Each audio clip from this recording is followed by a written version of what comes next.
this session is about general practice training. We call it GP training, and it is actually one of the most talked about specialties, because not a lot of people are aware about this, especially IMGs.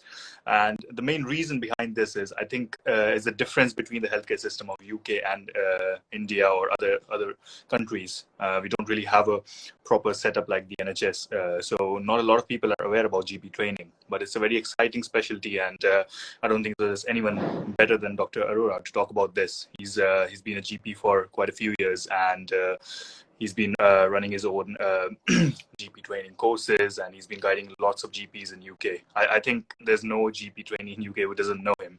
So it's really an honor having him here talk about GP training. So thanks for joining us again, everyone, and Dr. Arora. And I think what we would do is we would start off a bit about, I think, because if we start from the actual healthcare system of UK, it will just set the base for how everything works, and then it will be easier to understand how GPs work and how the training is structured. So I would let you take the lead on that to explain the IMGs, especially in India, who's joined us today, to try and understand the UK healthcare system. Yeah, really good place to start. And thank you once again, Sanjay, for getting me on this. And you're right, there's a lot of queries that come my way about general practice. What is general practice? How does it all fit into, like you said, the health system in the UK? And the first thing to mention is that lots and lots and lots of IMGs who come to the UK, A, haven't heard of general practice, but B, end up in general practice. And there are many, many IMG doctors who are now working as GPs, and they have been for many years, but they didn't really know what general practice was before they even came to the UK. So it's not often something that people plan for. It kind of happens. And the majority of doctors who are registered in the UK are GPs. So I'm not sure what the percentage is, but it's a very high percentage, because most of the healthcare provided in the UK is done in what we call primary care. So in the UK, for those guys who don't know, we have primary care and we have secondary care. Secondary care is basically anything hospital-based, so all your specialties, your radiology, electrophysiology, going into cardiology, orthopedics, etc. That's all secondary care. And then you have primary care, which is basically community medicine, family medicine. And around, I don't know what the percentage is, but it's around, I think 80, 85, maybe 90% of doctor-patient contacts in the UK is in primary care through general practice. So basically around the UK, there are thousands and thousands of small units, small independent businesses, basically run by general practitioners or GPs, and they will see the majority of patients who come in for the vast majority of clinical problems. And, you know, a high percentage of that is dealt with in-house, in general practice, on a day-to-day basis. The GP, the general practitioners, are often known as the gatekeepers to the NHS, because anything that comes out of the remit of general practice, anything that needs a specialist, needs a referral from a GP into the secondary care system. So in a lot of other countries, if you have a problem with your heart, you go directly to a cardiologist. If you have a problem with your knee and you want a knee replacement, you book yourself directly with an orthopedic surgeon. In the UK, it doesn't work like that. You go to your GP. They will sort out what they can. They will start initial management maybe. They may do a few investigations. But if it gets to that stage where it needs a tertiary or a secondary care input, they will do a referral. So that is the primary care system. General practitioners or GPs are the term given to the collective of people who work in general practice. But that is almost synonymous, I would say, with a consultant generalist or a consultant community physician or a consultant family medicine. And these terms are now starting to replace GPs or general practice to allow people, I guess, to understand a bit more about what that term actually is and bring it into the thinking in terms of an option for specialties in the UK. So very briefly, primary care, secondary care, general practice works within the primary care system in the UK. Yeah, I think that sums up pretty much all we need to know about what a general practitioner's role is in the NHS and how it's different than our countries like India, where you, as Dr. Arora mentioned, that if you have a heart problem, you go straight to a cardiologist, but that's not how it works in the UK. And I think that's partly the reason why it's one of the most challenging specialties in UK, because literally anyone can walk into your clinic with any sort of problem, and you need to deal with that in a very limited time frame. We'll talk about that in a bit. So it is really a very challenging specialty, I feel, and obviously with the current situation, it's just got worse. So But yeah, thanks for mentioning that. So if we talk more about the training itself, so as you mentioned, because a lot of IMGs, they actually have never heard of GPs before, and they end up taking GP training. So it is a very, I would say, attractive specialty for IMGs, especially once they start working in the NHS. And there's lots of reasons about around why people want to choose GP. But why do you think it's very attractive to IMGs, especially once they move to UK? So it's basically like, in your opinion, what are like the pros of becoming a GP?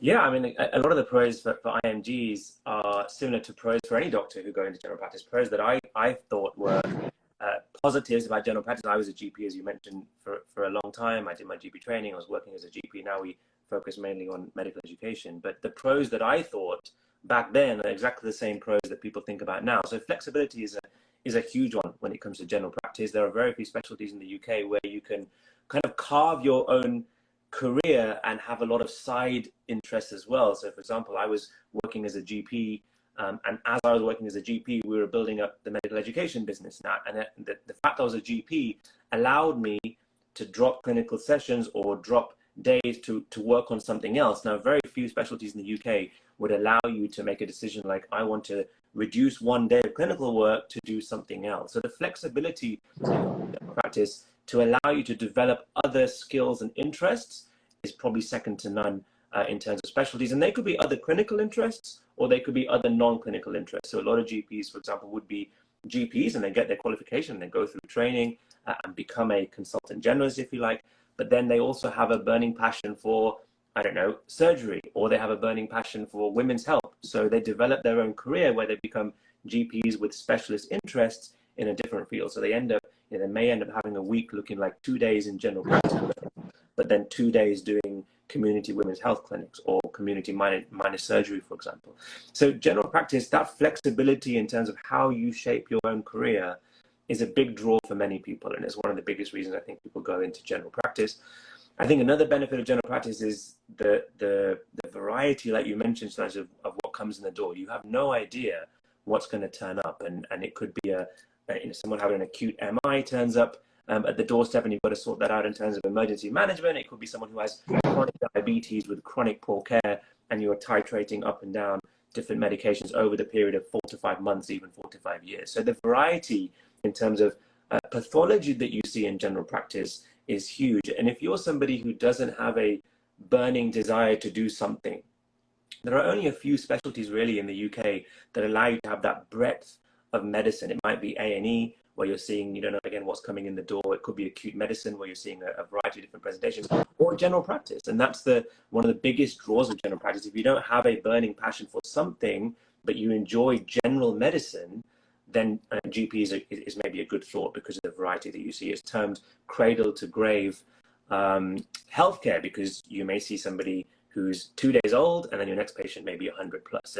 And that's certainly one thing that I remember fondly, seeing people across the age brackets, across the spectrum from acute presentations to chronic presentations. And that's one of the big draws. One of the third draws, I think, is the fact that you get to see stories from day one and sometimes manage somebody for 10 years with a condition. A lot of hospital specialties, you kind of join the story a little bit later because you're referred a patient by a GP, perhaps for a particular problem, and you see them maybe 2-3 times, you solve that problem, and then they go back to the GP, but you don't really see that long journey from start to finish. So from general practice, for example, if you're seeing somebody who's, let's say, diagnosed with breast cancer, you may see that person right at the beginning of presentation when they come in with 3 vague symptoms. You may reassure them it doesn't look like anything that suggests cancer at that point. They may come in a few weeks later and they may have now symptoms that think, okay, signs now that do suggest cancer. You do the referral, they are diagnosed with cancer, they have their treatment, and they come back to you, and then you do all of the follow-up. You manage them later on. You manage the side effects of the medications. You manage the fact that it may get to a palliative care setting. You manage the worries, the doubts, the anxieties, the depressions, these things that all follow on. So you get to see that whole journey. And then you may see that person's daughter come in because she's worried about genetics, and does she have now risk of breast cancer? Can she be referred to genetics and testing? So you see that kind of whole dynamic and that story, the way that it develops is something that you find in very few specialties. And I guess the final thing that I think people like is the fact that you get to know whole families. So, for example, I remember a clinic very well where I saw 4 people in the same family, ranging from age 2 up to age 70. And you get to know dynamics. You understand who lives with who. You understand what backgrounds families have. You understand how things going on in somebody's social life can really impact what's going on from a clinical point of view. And that kind of insight, that privilege of understanding somebody's life as a whole, included family and all that kind of stuff, again, is something that you find very rarely in other specialties. So those kind of things are big drawers, but the flexibility is something that I think a lot of people steer towards. I think, yeah, there's lots of positives there from what you mentioned, and yeah, it is. So I guess, yeah, that's the reason. You've got so many reasons why it's such an attractive specialty, and it's not just limited to general practice. If you are passionate about, as you mentioned, like women's health, then you could go on to specialize and do some more clinics in that, and specifically work maybe most of your week in being involved in women's health. So I think, yeah, it has a vast scope of work. So I guess more and more IMGs are applying for GP training. So, but I hope. And actually, I'll just jump into one of the things I saw for jumping in. One of the things I think is very important to mention is that you get to define your working week, not just by what you do in that week, but how you run your hours. So, for example, in general practice, you may say, look, I've got other commitments, childcare commitments, etc. So I want to only work 5 mornings a week. Okay, then you can create your week accordingly to only work 5 mornings a week. You may be somebody who says, you know what, I just want to work weekends. I don't really want to do weekdays because of various things going on. So you may become an out-of-hours GP where you just work Saturdays and Sundays, or you may just want to work evenings, or you may just say, I want to work 3 days and then 2 days off. That flexibility, again, in terms of the time and how you create your working hours, is something that, again, you don't find in many of the specialties. And I think that's something that was, I'm sorry for jumping in, but I thought it's a point. No, I think, yeah, absolutely. I think that point is probably unmatched by any other specialty. Like it's really difficult to choose your own working hours in other specialties. You're bound by a set of things you need to do in your week. But I think, yeah, this gives you amazing work-life balance. And if you have commitments like childcare, then obviously you have a better chance of addressing those. So that's a really good point there.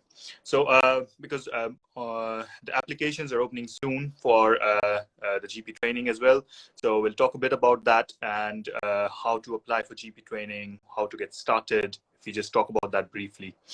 Yeah, absolutely. I mean, do you mind if I just mention a couple of cons while we just talked about the pros? Because I don't want to look like I'm just selling general practice and there's nothing else that's good. There are obviously some cons as well, and people do come and ask about these cons because a lot of people who don't know much about general practice, particularly abroad, hear a lot of things about general practice. Oh, it's this, it's that, it's not very good, it's not, people don't really like it, it's not the best specialty. So there are a couple of things that are worth, pointing out for people to know. But the cons that I often hear about, I look at as positives. It depends on how you see the specialties. Some people, for example, say that I don't want to do general practice because I miss acute work. Like I love acute work. I love, things coming in, I have to make decisions just like this. I like that kind of environment, whether it's A&E, acute medicine, etc. So that can be a con, but actually in general practice, because you don't know what's coming in the door, you see a lot of acute work, and it's worth kind of changing that misconception that people think it's all about chronic diseases. It's never really fast paced. You see people walking in, and it's bare bones acute medicine because you don't have things lip to hand. You don't have blood tests on tap. You don't have x-rays that you can do there and then. You are seeing raw medicine. Someone comes in with what looks like a AAA that's rupturing. You're the first port of call, and you've got to stabilize and get that person sorted as quick as you can. The next patient may come in with an acute appendicitis, septic, unwell, and you've got to sort that out. So yes, the con of acute medicine is not as much as something like an A&E environment, but you do see acute medicine, so it's worth just remembering that. Some people talk about loneliness. Remember, you are working on your own sometimes in clinics. It might be a Friday afternoon, you might be the only one in the practice. Some people say, I miss the ward environment, I miss the team environment. So that can be a con, and some people find that quite difficult. But the way general practice is going now, where there are much more kind of bigger centers developing with many more GPs working in the same building rather than 7 or 8 small buildings in an area, that is getting less and less. And now multidisciplinary teams are working more in general practice. So that loneliness is going, but that used to be a con that you may hear people say, oh, it's just, you're just sitting on your own, it gets very lonely, it gets very boring. Some people say the con of responsibility is high. You know, you're not working in a team environment where you're making decisions collectively. Sometimes there's not somebody sitting next to you where you can just turn and say, what do you think about this, for example? You are literally sometimes on your own. You have to make those high pressure decisions, and the responsibility of being the overall care provider for this person can be quite a lot, and something that is worth thinking about. If yes, there are lots of pros of general practice, but that is a big one. If you think that you struggle to, or you can envisage yourself struggling in that environment from a responsibility point of view, then it's worth thinking about. Some people think that you get de-skilled in general practice, and you know, there's an argument for that. You're not doing chest strains every day, you're not doing acidic taps every day, so you are going to lose some skills in certain areas. But then again, you can always develop interests like minor surgery, where you can redevelop certain skills in communities. So there may be a con of de-skilling in a certain way, but you can also upskill if you have that in terms of your idea. And the final con that I would suggest, that people always come to me and say, oh, well, you just see coughs and colds. Like, you don't see anything major. You're just seeing people coming in with nothing really, and you just listen to the chest and saying, you're fine, go home. Yes, of course, you're seeing people at the beginning of a lot of presentations. So, you know, a lot of people that come in, a lot of it will be reassurance for different conditions that they think, doctor, I think I have cancer. Doctor, I'm worried, I need antibiotics. And actually, you're doing a lot of reassuring. But number one, I'd say that's a very important role in healthcare. You know, being able to have the confidence to say, actually, you know what? Don't worry about this. It's absolutely fine. That sometimes takes a bit more risk, I would say, than dealing with some of the stuff that you need to deal with acutely in hospital.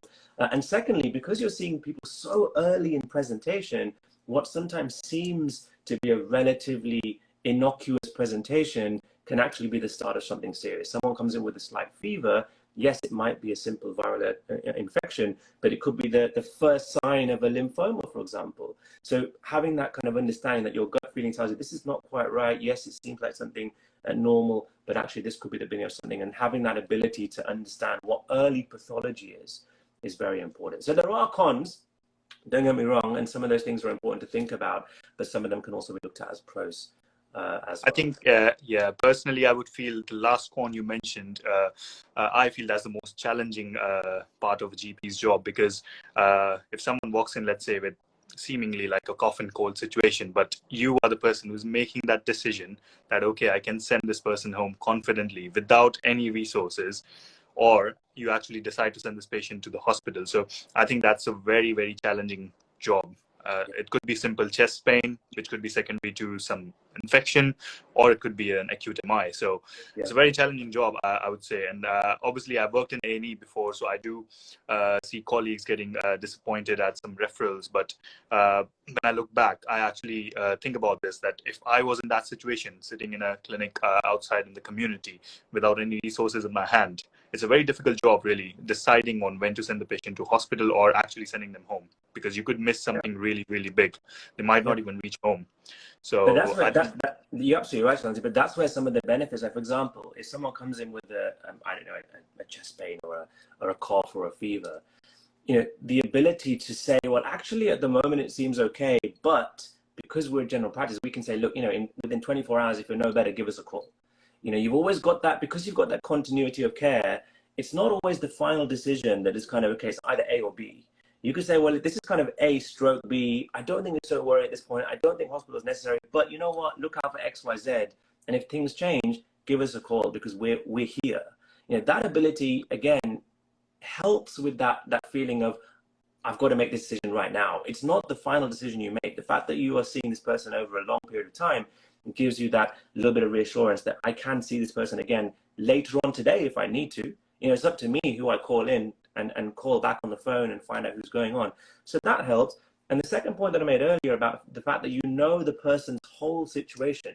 You're not making a decision based on a random person coming in with a single symptom, and you've got to decide what's the diagnosis. You know the history of this person. You know the history of their social environment. You know the history of their background. You know about stresses that are going on. You know about family history. You know about the fact that they may have come in 17 times with this symptom before. They've been investigated 5 times, and actually it's not showing anything. So this 18th thing is probably okay. Whereas if you're seeing that person for the first time, that symptom alone may bring alarm bells. And that kind of that essence of general practice, that continuity of care, that knowing the whole person, makes that a little bit easier.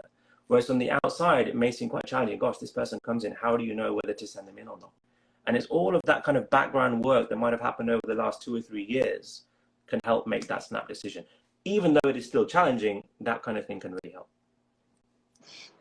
That's great. So I think we've got everything in balance. We've got a lot of cons, we've got a lot of pros as well. So let's talk about how to actually enter GP training. As I mentioned earlier, the applications are going to open soon for most specialties, including GP. So let's talk briefly about how the pathway is and what does the journey look like to enter GP training. Yeah, good. And it maybe a few words about what GP training is and how it runs, because that's obviously another area that people need to really think about before they make the decision to apply. It's understanding what are you actually applying for. So you know now what the end point is, what a life of a GP is, but obviously you've got to go through that training period. And one of the pros that I think people not wrongly think of, but do actively look at is the length of training. So the first thing with GP training, it's generally 3 years. There are certain training programs that are 4 years, but if you compare that to other specialties, 5, 6, 7, 8 years, that automatically seems like a positive thing. So it's a 3-year training program. It's probably not fit for purpose, if I'm being honest. The 3-year training program was developed back in the 80s when probably 3 years was enough to train as a GP. Now, I would suggest you need 4 or 5 years, just like other specialties, because of the vastness that you need to know. But it's probably going towards the 4-year training program in the future. Some training programs are. So it's 3 or 4 years. In that 3 or 4 years, you spend part of your time in hospital rotation. So it's not like you're giving up hospital altogether. Maybe half of your training time is going to be rotating through different specialties: pediatrics, elderly care, ONG, think psychiatry, things that you're going to be seeing lots of when you're a GP, to understand that a little bit more. And the other part of your training, particularly the final year and also bits in the previous years as well, are in a general practice. So you might work in 2 or 3 different practices to understand how you learn how community medicine works. So that's how training is. And the other thing that's important, that's different from GP training than any other specialty, is that you have to become a member of the Royal College as part of training. So for example, you have MRCP, you have MRCS, you have MRCPs, and obviously you have to complete some of these to become a consultant. But in a lot of specialties, if you don't complete your membership of that specialty, it doesn't mean that your career in that specialty ends.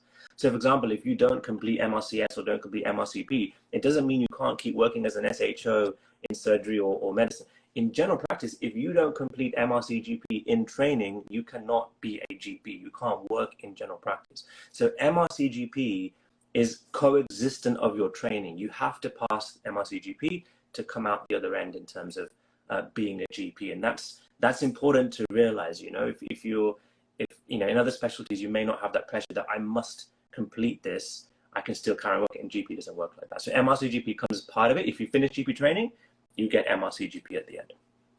So in terms of application, as you mentioned, a lot of specialties are opening application in November. So 3rd of November is when the GP applications open. It's a similar system for application through all specialties, but 3rd of November is when it opens.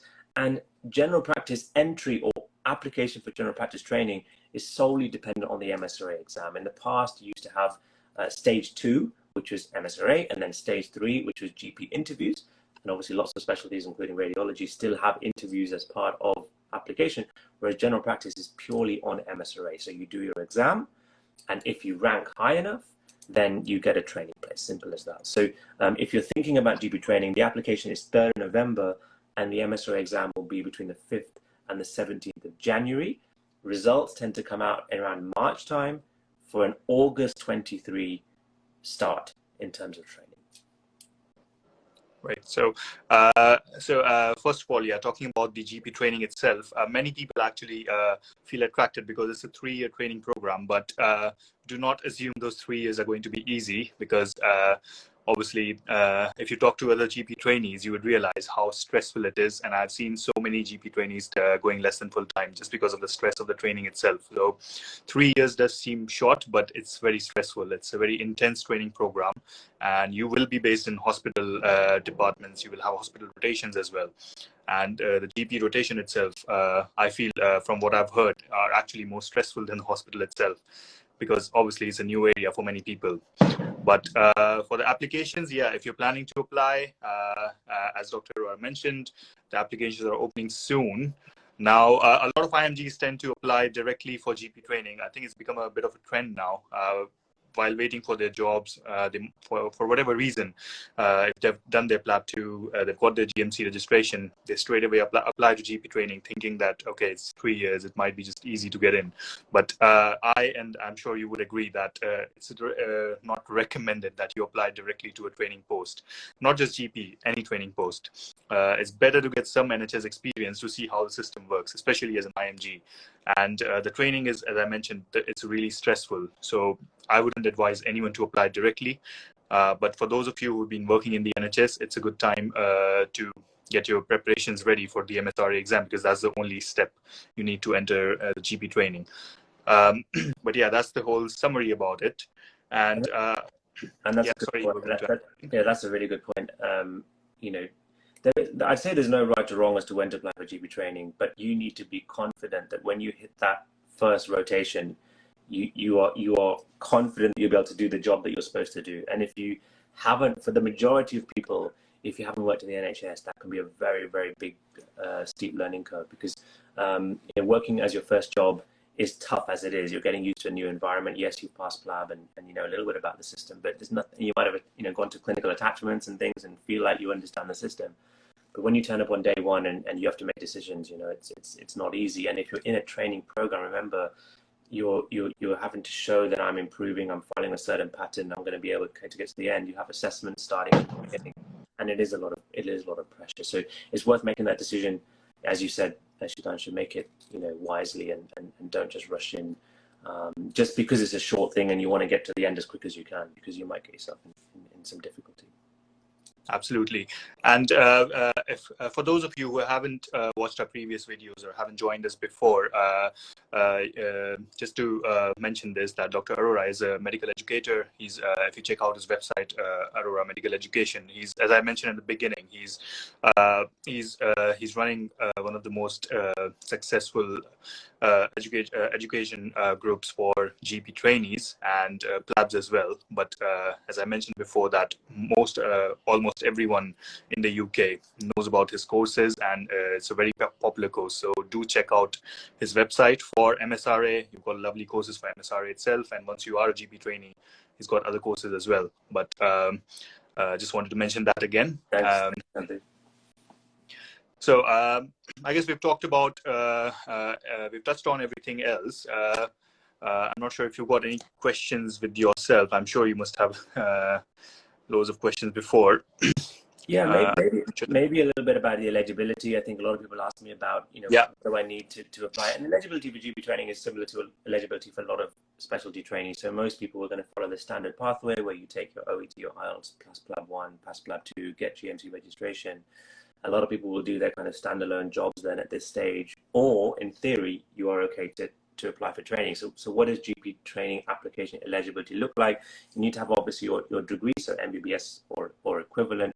You need to make sure that you have 2 years of clinical experience by the time training begins. So for example, if you're applying in November now for an August 23 training, you need to be able to demonstrate that by August 23, I have 2 years of clinical experience. That might be back home, it might be here, but you need that 2 years experience. You need somehow to be able to demonstrate that you have what we call foundation competencies, and there are different ways of demonstrating that. It could be that you're in a UK foundation program already. It could be that you've been in a different specialty program and you're transferring. Or for most people who are international medical graduates, you're looking at the CREST form, aren't you? The Certificate of Readiness to Enter Training form, the 2020 form, where a consultant needs to basically sign you off to say that you have those foundation competencies. But the eligibility criteria is you need to somehow demonstrate that competency level. There are different ways of doing that, but the CREST form is the commonest way for international medical graduates. There are some other things to think about as well.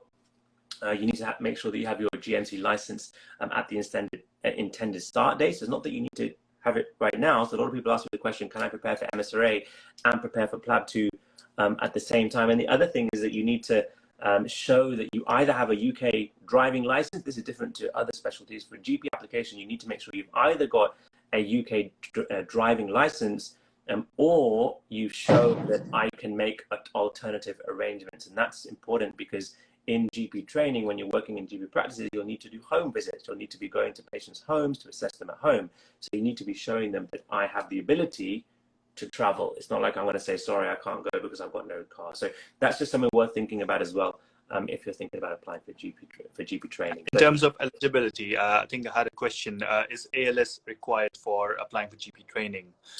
Yeah, you need to show competencies of being able to handle those types of situations before. So ALS is the commonest way that people show that, but that needs to be signed off as part of your forms as well. So yes, but a lot of people do ALS training once they're in the UK, once they've passed PLAB, they have a bit of time usually, so they get their ALS booked.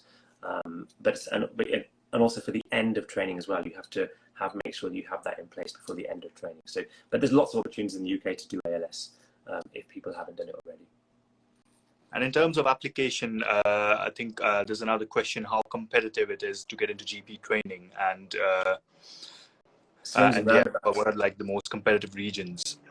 Yeah, as a good point about regions, firstly. So when you apply for GP training, when you're doing your MSRA, you do the same exam as everybody else, and you're given a score, and your score ranks against every other person who has applied for GP training in the whole country. So you get a rank, basically.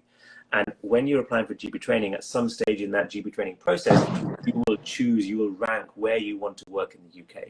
And where you ranked and the score that you get kind of has to match up, and you get slotted into a particular place, or you don't get anywhere of the 4 or 5 that you rank. So for example, a lot of people will rank London quite high, Birmingham quite high, Manchester quite high. The big cities tend to be the ones at the top. So then if you put those at the top, then you've got to make sure that you get a really good score in MSRA, whereas a lot of people are thinking like, well, I'm not really too bothered where I work in the UK, I just want to get into GP training, and therefore they may put higher up on their choices areas that are not competitive, and therefore they've got a much higher chance of getting into training and not worrying so much about where they were. So how competitive it is depends really on where you choose to apply. Are you putting only 3 areas that I only want to work in and nowhere else, or are you putting 50 areas on that list and you're thinking, I don't even care where I get as long as I get into GP training? You always make it competitive or non-competitive based on your own choices. But it's worth pointing out that in terms of generally competitiveness in getting into GP training, it tends to swing in roundabouts. So you get a period of 3 or 4 years where actually the levels are quite high in terms of chances of getting in, because a lot of doctors are not applying to GP training because of what they're hearing on the news and the changes in training, etc. And then it'll swing and it'll become completely the opposite, where it's very hard to get a place because so many people are applying. And what I tend to see is this kind of shifting balance between core medical training and GP training. So you get certain years where GP training is very oversubscribed and IMT is not. And then a few years later, you'll see this kind of dynamic happen where IMT or internal medical training becomes high and therefore GP becomes low, because by far those are the 2 commonest kind of recruitment, I'd say, in terms of places to competition. So it swings and roundabouts, but you almost make it as competitive as you want by the choices that you do in terms of where you rank your choices of where you want to work. Okay, so I guess the take-home point is, because at the moment MSRA is the only to enter GP training, MSRA is all you need at the moment. So you need to try to score as high as possible, because even though if you don't have a preference, but at some point later on in your career, you might want to stick to one region. So it's actually good to have a good score now, and you decide your region, and then because you will have a good score, then you will easily be able to select that region and stay there. Because you need to think about it, you will be staying there for 3 years. It's not like you can easily shift around and someday you decide to go to London. It's not easy to move your deaneries. So it's really good to plan ahead and try to get a good score and get into the region of your choice. So it's a really good point, Shubhanshu, because a lot of people just kind of think, well, let's get in anywhere, and then I'll figure the rest out later. And there's a lot to figure out later, like you get in, and you get stuck, and you might be on a corner tip of the UK, don't know anybody. Your first job in GP training might be in a general practice. You've never worked in general practice. There are no other IMGs around. You just feel lost. And then people think, okay, I'll just transfer to London, and it doesn't work like that. Interdeanery transfers are difficult processes to do. You need sound reasons. You need everything to fit in place. So only put down an area that you really think that I can spend 3 to 4 years there.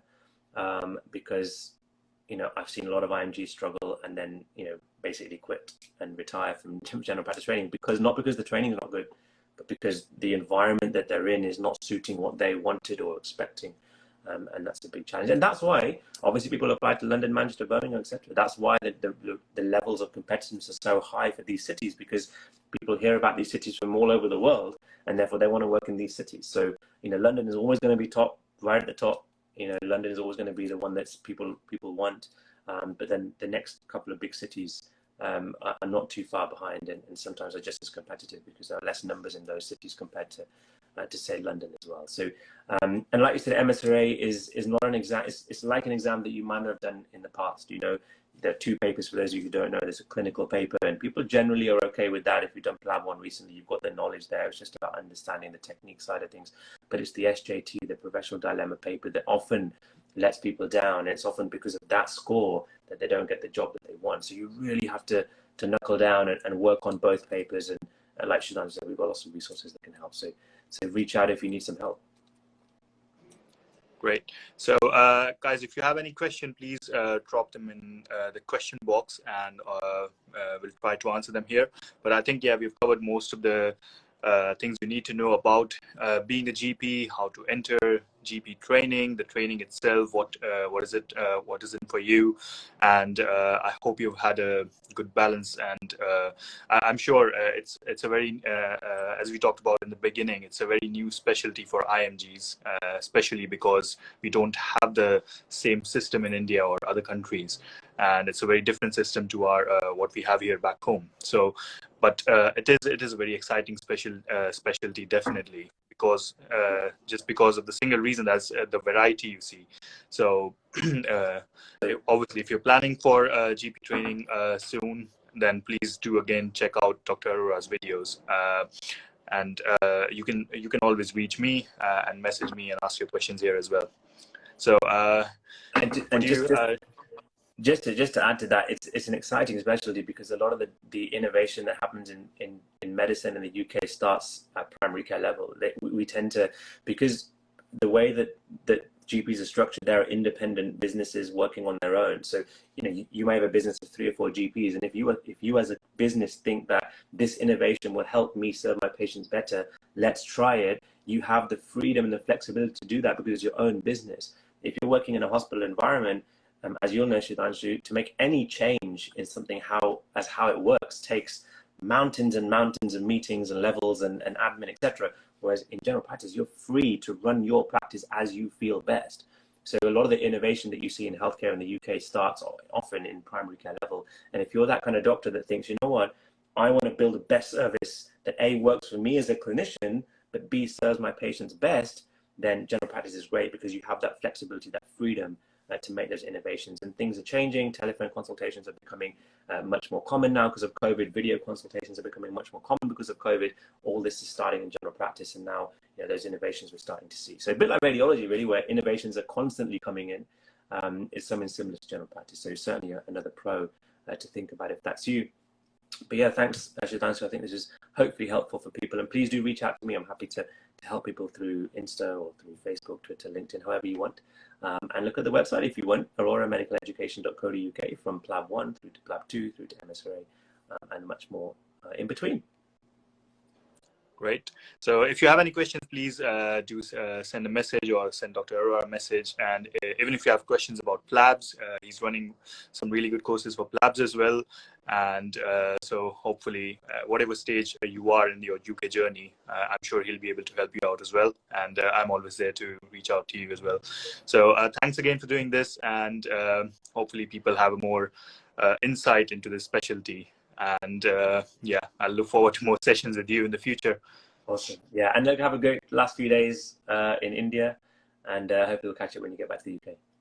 Absolutely. Thank you. Yes, thanks, Shidhanshu. Bye, everyone. Bye. Take care.